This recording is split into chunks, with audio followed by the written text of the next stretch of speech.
وقت کا ضیاع جو ہے ایسے کام اصل میں دیکھیے، اصل ہمارا ایمان ہے کہ یہ زندگی عارضی ہے اور محدود ہے.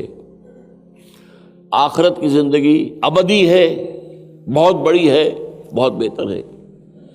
بل تؤثرون الحیات الدنیا والآخرۃ خیر وابقیٰ. ایک بات، اب اس محدود زندگی کے اعمال کے نتائج اس لامحدود زندگی میں نکلنے ہیں، لہذا اس زندگی کا ایک ایک لمحہ انتہائی قیمتی ہے. Why to waste it؟ اسی لمحے سے آپ کو آخرت کمانی ہے. ہاں، دنیا کی کوئی ضرورت پوری ہو رہی ہو، وہ کام کرنا ہے، پیٹ ہے، معاش ہے، بیوی بچوں کو پالنا ہے، اس کے لیے وہ ٹھیک ہے. دنیا کی کوئی ضرورت پوری ہو رہی ہو، یا پھر آخرت کے اندر کسی کمائی کے لیے انسان اپنا وقت لگائے.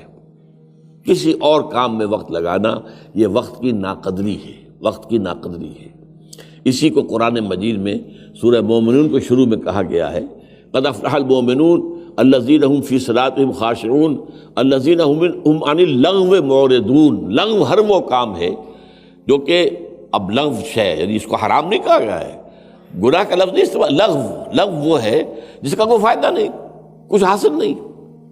آپ کے نہ تو کوئی دنیاوی ضرورت پوری ہوئی ہے اور نہ کوئی آخرت کی کمائی آپ نے کی ہے اس میں، تو گویا کہ وہ لمحہ آپ کا ضائع ہو گیا.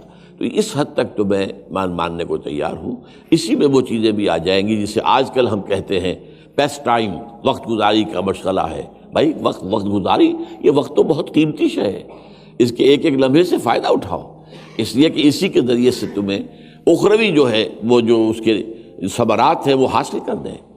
حضور نے فرمایا، بڑی پیاری حدیث ہے تو یاد کرنے کے قابل ہے، الدنیا مزرعۃ الآخرہ. قرآن یہ بھی کہتا ہے دنیا کی زندگی دھوکے کا سامان ہے. وہ کیوں؟ اگر دنیا ہی مطلوب ہو گئی، آخرت نگاہوں سے دور ہو گئی تو یہ دھوکہ ہے.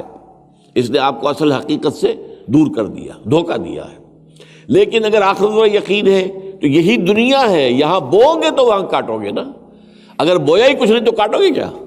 تو دنیا مزرعۃ الآخرہ، یہ دنیا جو ہے آخرت کی کھیتی ہے. اس کھیتی میں آپ ہل چلاتے ہیں، کاشت کرتے ہیں، اس میں آپ نیک اعمال کرتے ہیں تو اس کی آپ کو فصل ملے گی قیامت میں، آخرت میں.